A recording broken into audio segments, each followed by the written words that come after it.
نحن نقص عليك نبأهم بالحق إنهم فتية آمنوا بربهم وزدناهم هدى وربطنا على قلوبهم إذ قاموا فقالوا ربنا رب السماوات والأرض لن ندعو من دونه إلها لقد قلنا إذا شططا من نفس واحدة وخلق منها زوجها وبث منهما رجالا كثيرا ونساء واتقوا الله الذي تساءلون به والأرحام إن الله كان عليكم رقيبا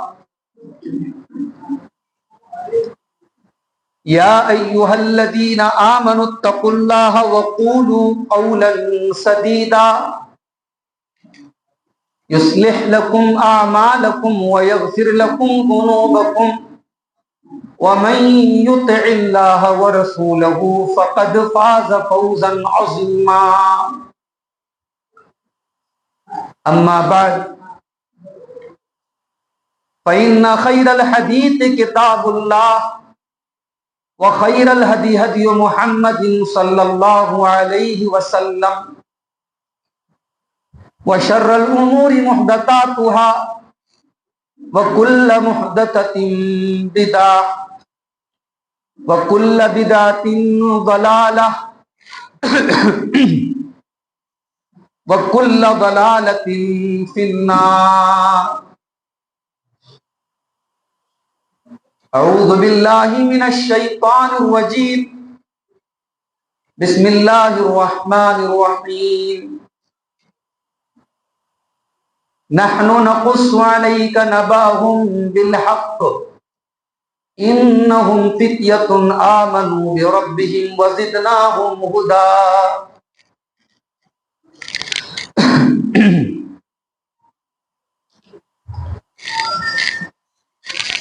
چونکہ میرا موضوع نوجوانوں کے اوپر ہے اور نوجوانوں کے ہاتھ میں اس وقت ہر نوجوان کے ہاتھ میں موبائل ہے، موبائل کے تعلق سے ایک نظم ہے، اس کو سماعت کریں پھر بات کو آگے بڑھیں۔ کہاں پہ کس کو لکھا ہے کیا کیا یہ انگلیاں خود گواہی دیں گی، کہاں پہ کس کو لکھا ہے کیا کیا یہ انگلیاں خود گواہی دیں گی، ہوس کو اظہار پیار سمجھا یہ انگلیاں خود گواہی دیں گی، یہ اپنی مرضی کی دینداری ہے قبر و محشر کی شرمساری، کیا کس کو بولا کیا کس کو بھیجا یہ انگلیاں خود گواہی دیں گی، قرآن سے غفلت سبب موبائل، حرام لذت سبب موبائل، بے دینیوں میں بھی دین کا ٹچ تھا، بے دینیوں میں بھی دین کا ٹچ تھا، یہ انگلیاں خود گواہی دیں گی، کہاں پہ کس کو لکھا ہے کیا کیا یہ انگلیاں خود گواہی دیں گی، ہے نفس و شیطان کے یہ حملے، رٹے رٹائے فضول جملے، لگا کے مسکا لیا ہے چسکا یہ انگلیاں خود گواہی دیں گی، لگا کے مسکا لیا ہے چسکا یہ انگلیاں خود گواہی دیں گی، غلط ہے یہ راستہ غلط ہے، پتا ہے یہ رابطہ غلط ہے، کیوں غیر محرم کو یار لکھا یہ انگلیاں خود گواہی دیں گی، کہاں پہ کس کو، کہاں پہ کس کو لکھا ہے کیا کیا، یہ انگلیاں خود گواہی دیں گی۔ صدر محترم، علماء کرام، محترم بزرگوں، نوجوان ساتھیوں، پردہ نشین ماں اور بہنوں، پیارے بچے، نیلور کے اس گاؤں میں آج آ کر کے اور آپ لوگوں کے بیچ میں اپنے آپ کو پا کر کے میں بہت خوشی محسوس کر رہا ہوں۔ بڑے بڑے شہروں میں تو پروگرام ہوتے ہی رہتے ہیں، قابل مبارکباد ہیں اس علاقے کے جو جماعت کے ذمہ دار ہیں، اس مسجد کے جو ذمہ دار ہیں، اور اسی طریقے سے کیونکہ ڈائریکٹ میں اس گاؤں کے لوگوں سے واقف نہیں تھا، تو صوبائی جمعیت اہل حدیث آندھرا پردیش کے ایک اہم ذمہ دار جناب فاروق خان صاحب سے جب مشورہ ہوا کہ آندھرا پردیش میں میرا دورہ ہے تو آپ اپنے حساب سے پروگرام کی ترتیب دیجئے، تو فاروق بھائی نے آپ کے اس گاؤں میں یہ پروگرام رکھوایا اور ذمہ داروں سے بات کی۔ میں سمجھتا ہوں کہ یہ بہت اچھا قدم ہے، اور اس طریقے کے جو گاؤں ہیں، چھوٹے چھوٹے قصبے ہیں، وہاں پر بھی اس طریقے کے پروگرام ہونے چاہیے وقتاً فوقتاً، اور جو بھی باہر کے علماء آتے ہیں ان کے بیانات ہونے چاہیے۔ میرے بھائیوں، ابھی آپ نے وجے واڑہ سے تشریف لائے ہوئے ہمارے عزیز بھائی جناب نذیر خان صاحب کا تیلگو زبان میں تقریباً 40 منٹ کا خطاب سماعت کیا، اور چونکہ تیلگو مجھے آتی نہیں ہے لیکن ایسا محسوس ہوا کہ وہ آپ کی اصلاح کے تعلق سے اور خاص طور سے توحید پر وہ باتیں کر رہے تھے۔ اللہ تعالیٰ ہمارے نذیر بھائی کی ان باتوں کو قبول فرمائے اور ہم سب کو صحیح عقیدے پر، توحید پر زندگی کی آخری سانس تک قائم رہنے کی توفیق عطا فرمائے، آمین۔ میرے بھائیوں، مجھے جو موضوع آج ذمہ داروں کی طرف سے ملا ہے وہ موضوع بہت اہم موضوع ہے، اور وہ موضوع ہے موجودہ حالات میں نوجوانوں کی ذمہ داری۔ کوئی بوڑھے آدمی یہاں بیٹھے ہوں تو بھائی وہ ناراض نہ ہوں، میں ان کو بھی نوجوان نہیں سمجھ رہا ہوں، اس لیے کہ نوجوان جو ہوتے ہیں وہ عمر سے نہیں جذبات سے ہوتے ہیں۔ ابھی ہمارے ساتھ نیلور سے جو بزرگ ہم کو لے کر کے آئے، جو گاڑی ڈرائیو کر رہے تھے، ہمارے ناصر بھائی، ماشاءاللہ سفید داڑھی ان کی ہے، بزرگ ہیں لیکن جوانوں کو فیل کر رہے ہیں وہ گاڑی چلا کر کے۔ تو بہت سارے بزرگ حضرات ایسے وہ اپنے جذبے سے اور اپنی طاقت سے اور اپنے حوصلے سے جوانوں کو بھی پیچھے کر رہے ہیں، لیکن یہ بھی ایک حقیقت ہے میرے بھائی کہ اللہ تعالیٰ نے ہماری زندگی کو 3 الگ الگ دور میں بانٹا ہے۔ ایک بچپن کا دور ہوتا ہے، اس کے بعد جوانی کا دور آتا ہے، پھر بڑھاپے کا دور۔ ان تینوں زندگی کے ان تینوں دور میں، تینوں فیس میں، تینوں اسٹیج میں جو سب سے اچھا دور ہے، جو سب سے طاقت کا دور ہے، جو سب سے انرجی کا دور ہے، وہ جوانی کا دور ہے۔ یہی وجہ ہے کہ اللہ تعالیٰ قرآن کریم میں اپنی نعمت کو جب بیان کرتا ہے تو جوانی کو طاقت کا دور ہے۔ اللہ الذی خلقکم من ضعف ثم جعل من بعد ضعف قوة ثم جعل من بعد قوة ضعفا وشیبہ۔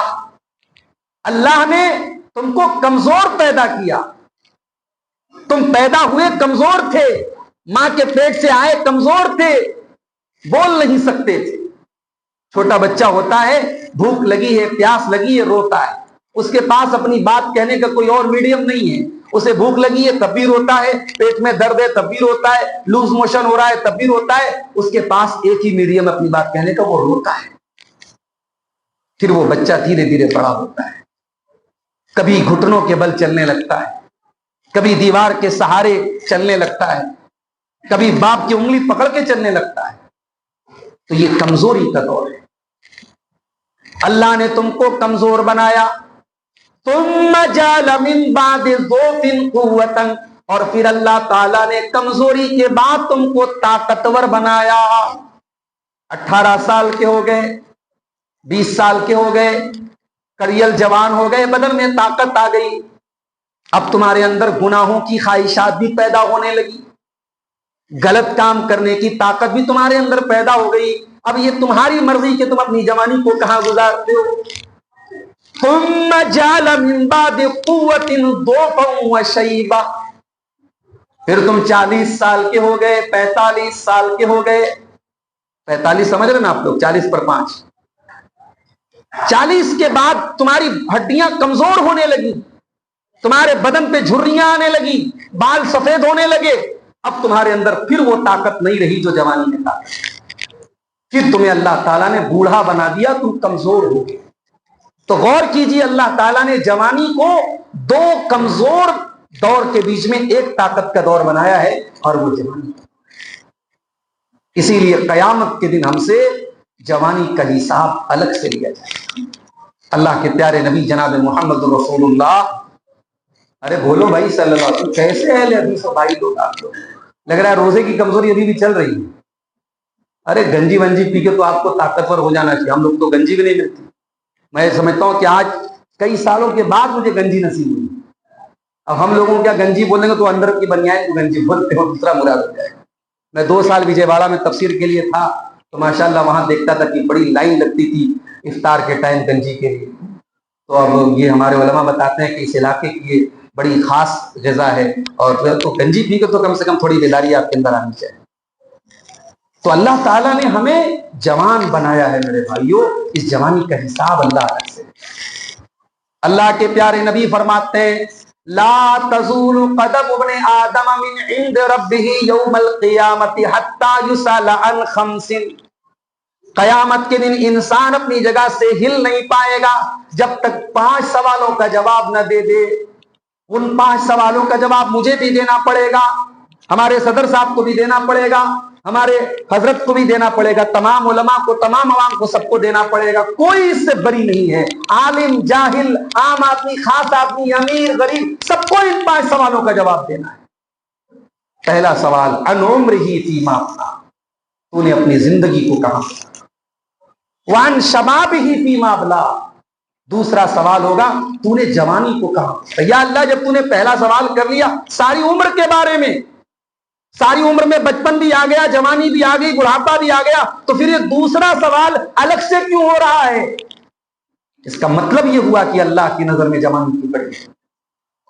دوسرا سوال ہوگا وعن شبابہ فیما افنیٰ، اے نوجوان تیری زندگی میں جو جوانی کا دور آیا تھا، جو 20 سے 40 سال کا دور تھا، جو طاقت کا دور تھا، جو انرجی کا دور تھا، جو کچھ کرنے کا دور تھا، کہیں ایسا تو نہیں تو نے شراب کے نشے میں گزارا، کہیں ایسا تو نہیں تو نے عیاشیوں میں گزارا، کہیں ایسا تو نہیں کہ تو نے سود اور بیاج کھانے میں گزارا، کہیں ایسا تو نہیں دوسروں کی بہو بیٹیوں کو غلط نظروں سے دیکھنے میں گزارا. کہاں گزارا تم؟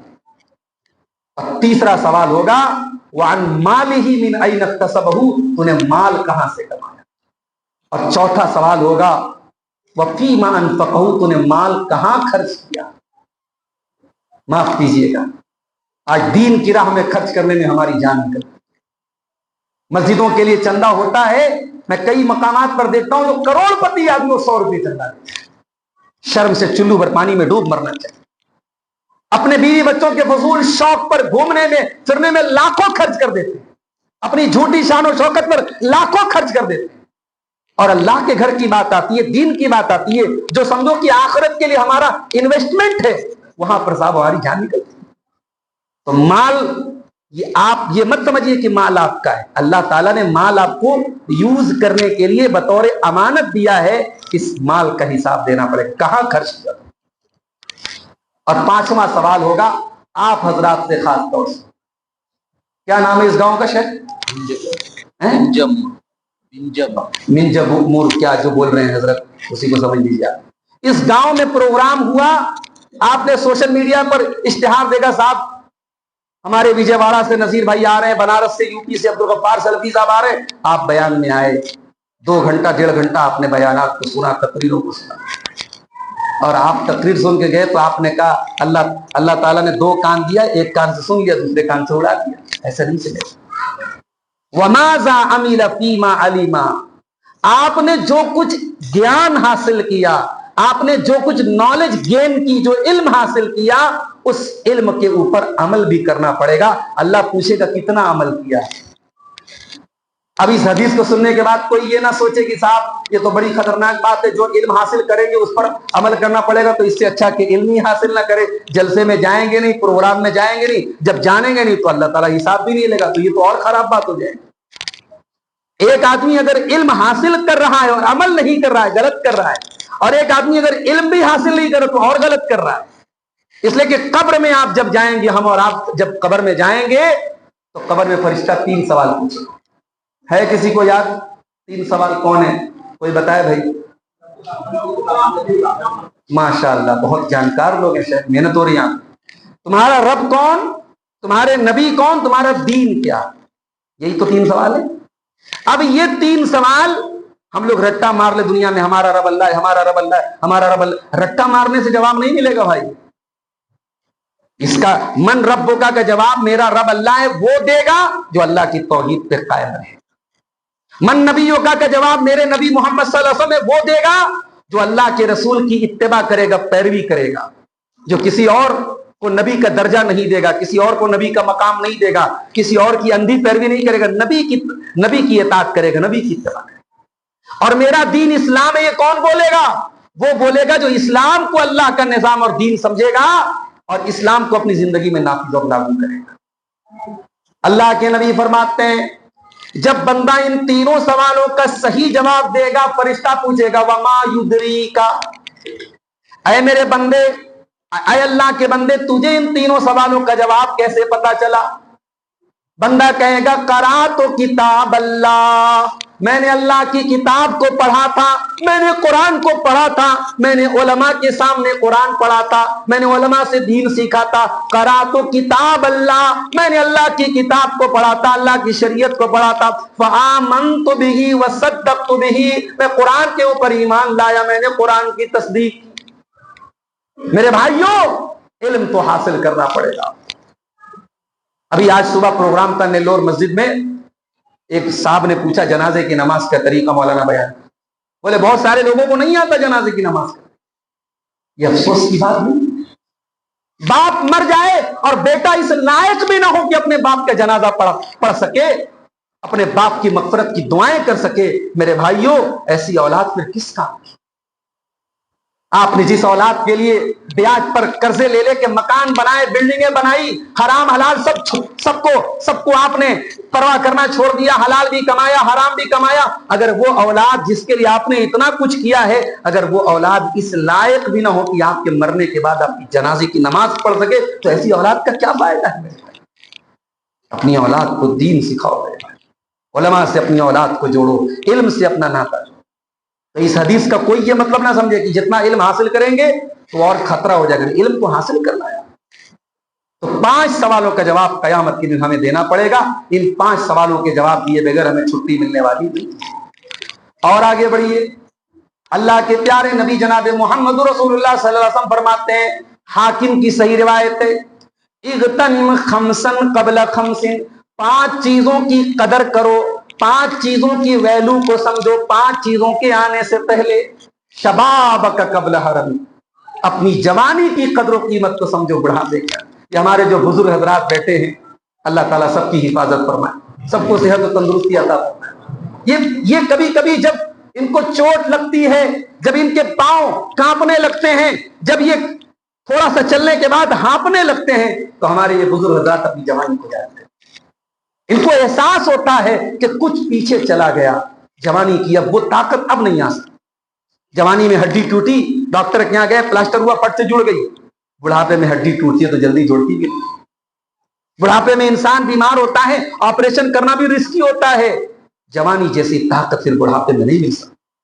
آج آپ جوان ہیں میرے بھائیوں، آج اللہ تعالیٰ آپ کے ذریعے جو کام لے سکتا ہے، معاف کیجیے گا 50 سال بعد آپ وہ کام نہیں کر پائیں۔ ہمارے کتنے نوجوان ایسے ہیں جن کو اللہ نے نوازا ہے، حج کر سکتے ہیں، حج فرض ہے ان کے اوپر، حج نہیں کرتے، کہتے ہیں مولوی صاحب ابھی بڑی بڑی ذمہ داری ہے۔ کیا ذمہ داری ہے بھائی؟ ارے مولوی صاحب بیٹی کی شادی کرنا ہے، مکان بنانا ہے۔ یہ کہاں لکھا ہے کہ مکان بن جائے گا تبھی حج کرنا ہے؟ یہ کہاں کا مسئلہ ہے صاحب کی بیٹی کی شادی ہو جائے گی تبھی حج کرنا ہے؟ میں نے مکے میں روتے ہوئے دیکھا ہے بوڑھوں کو کہ کاش ہم نے جوانی میں یہ حج کر لیا ہوتا، کاش ہم نے جوانی میں یہ عمرہ کر لیا ہوتا۔ جب وہ خانے کعبہ کا طواف ویل چیئر پہ کرتے ہیں، جب وہ صفا اور مروہ کے درمیان چلتے چلتے تھک کے رک جاتے ہیں، میں نے ان کی آنکھوں میں ندامت کے آنسو دیکھے کہ اللہ کاش ہم نے جوانی میں یہ حج اور عمرہ کر لیا۔ میرے نوجوان بھائیوں، یہ جوانی کی عبادت اللہ کو زیادہ پسند ہے۔ اللہ کے نبی فرماتے جوانی کو غنیمت سمجھو، بڑھاپے کے آنے سے۔ دوسری چیز وصحتک قبل سقمک، اور اپنی تندرستی کو غنیمت سمجھو بیمار ہونے کے پہلے۔ ہارٹ اٹیک کے کیس کتنے بڑھ رہے ہیں؟ ابھی ہمارے پڑوسی ملک پاکستان کا ایک ویڈیو سوشل میڈیا پہ وائرل ہوا، ایک آدمی ٹیچنگ کر رہا ہے، پڑھا رہا ہے، پڑھاتے پڑھاتے اپنے اسٹوڈنٹ کو بورڈ پر کچھ لکھا رہا تھا، لکھاتے لکھاتے گر گیا، ہارٹ اٹیک آ گیا، انتقال ہو گیا۔ کتنے لوگ ہیں شادی والے دن دلہن کو یا دلہے کو ہارٹ اٹیک آ گیا، انتقال ہو گیا۔ موت آپ سے پوچھ کے نہیں آئے گی، اپائنٹمنٹ لے کے نہیں آئے گی صاحب آپ کب مریں گے تب میں اس ٹائم آؤں، موت کو اپنے ٹائم۔ تو اللہ تعالیٰ نے اگر آج صحت دی ہے، تندرستی دی ہے، ہمارے بنارس میں ایک دوست ہیں، وہ جو بیمار وغیرہ ہوتے ہیں، کسی بڑی کینسر کی بیماری، ٹی بی کی بیماری، ان لوگوں کی بڑی مدد کرتے ہیں، وہ ہاسپٹل میں ڈاکٹروں کے پاس لے جانا، ان کی مدد کرنا، یہ ان کا کام ہے، بہت اچھے اللہ کے نیک بندے ہیں۔ ایک دن ہم سے کہنے لگے مولانا سردی زکام کی طرح کینسر پھیل رہا ہے۔ پہلے ہم پورے گاؤں میں پورے علاقے میں کسی کے بارے میں سنتے تھے صاحب فلاں کو کینسر ہو، اب صاحب ہر مہینے نہیں ہر ہفتے خبر آ رہی فلاں کو کینسر ہو، اور ادھر کینسر کی خبر آئی اور 2-4 دنوں کے بعد 2-4 ہفتوں کے بعد انتقال کی خبر آئی۔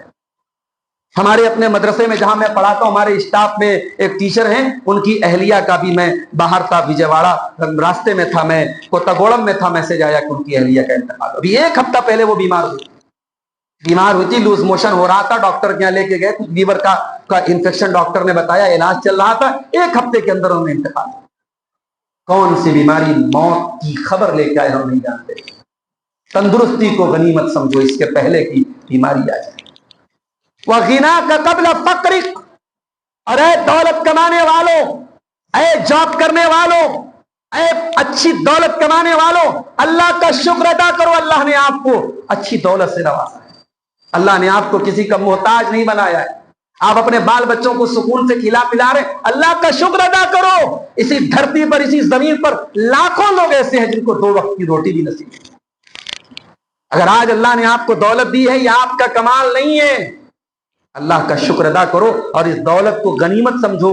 بڑے بڑے کروڑ پتی آج روڈ پر آ چکے ہیں اور بڑے بڑے بھکاری آج کروڑ پتی بن گئے ہیں، بھائی مثالیں موجود ہیں۔ بڑے بڑے بادشاہوں کی اولادیں آج بھیک مانگ رہی ہیں، اور کوئی چائے بیچنے والا وزیر اعظم بن جاتا ہے۔ تو یہ تو ہم اپنی آنکھوں سے دیکھتے، تجربات ہیں اس بات پر۔ تو اللہ کے نبی نے فرمایا کہ اپنی دولت کی قدر کرو، اس کے پہلے کی غربت آ جائے۔ اور چوتھی چیز وَفَرَاغَكَ قَبْلَ شُغْلِكَ، اور اپنے ٹائم کی قدر کرو اس کے پہلے کہ تم بزی ہو جاؤ۔ آج ٹائم ہے، کچھ کر سکتے ہو، مسجد کے لیے، مدرسے کے لیے، جماعت کے لیے، قوم کے لیے کچھ کر سکتے ہو۔ ہم لوگ مسجد میں آتے ہیں نا تو ہم لوگ سوچتے ہیں مسجد کا سارا کام کون کرے گا؟ صدر صاحب کریں گے، سیکریٹری صاحب۔ ارے مسجد میں اگر موقع ملے جھاڑو لگانے کا تو اسے بھی اپنی قسمت سمجھو، یہ جھاڑو لگانا شاید ہماری نجات کا ذریعہ بن جائے۔ کبھی مسجد میں آئے، مؤذن صاحب نہیں آ پائے، ہم نے کھڑے ہو کے اذان دے دی، اللہ کے نبی فرماتے ہیں المؤذنون اطول الناس اعناقا یوم القیامہ، قیامت کے دن سب سے اونچی گردن مؤذن کی ہوگی۔ جہاں مؤذن نے اذان دی ہوگی وہ جگہ گواہی دے گی قیامت کے دن۔ کبھی ہو سکتا ہے ہم نے اذان دے دی ہو، وہ اذان ہماری نجات کا ذریعہ بن جائے۔ ہم لوگ بھائیوں اپنے ٹائم کو آج انسٹاگرام پہ، فیس بک پہ، واٹس ایپ پہ اور اسنیپ چیٹ پہ اور الا پہ اور بلا پہ برباد کر رہے ہیں۔ ٹائم بہت قیمتی چیز، عربی کی ایک کہاوت ہے الوقت کالسیف، وقت جو ہوتا ہے تلوار کی طرح ہوتا ہے، علم تقطع یقطع کا، اگر وقت کو آپ صحیح طریقے سے نہیں کاٹیں گے وقت آپ کو کاٹ دے گا۔ گیا ایک وقت، 1 منٹ میرے بھائیوں زندگی میں واپس آنے والا نہیں ہے، اس لیے اللہ کے رسول صلی اللہ علیہ وسلم فرماتے ہیں اپنے ٹائم کی قدر کرو اس کے پہلے کہ تم بزی ہو جاؤ۔ اور 5ویں چیز کیا ہے؟ وَحَيَاتَكَ قَبْلَ مَوْتِكَ، اور اپنی زندگی کی قدر کرو اس کے پہلے کہ تمہیں موت آ جائے۔ تو جوانی بہت بڑی نعمت ہے میرے بھائی، اور اسی لیے قرآن میں کل جمعہ کا دن ہے، سورہ کہف کس نے پڑھی تھی؟ ذرا ہاتھ اٹھا کے بتاؤ بھائی، جس نے سورہ کہف پڑھی تھی ایمانداری سے۔ اللہ اکبر، اتنا بڑا مجمع ہے، چند ہاتھ مجھے نظر آ رہے بھائی۔ 20 سے 25 منٹ لگتا ہے سورہ کہف پڑھنے میں کم سے کم،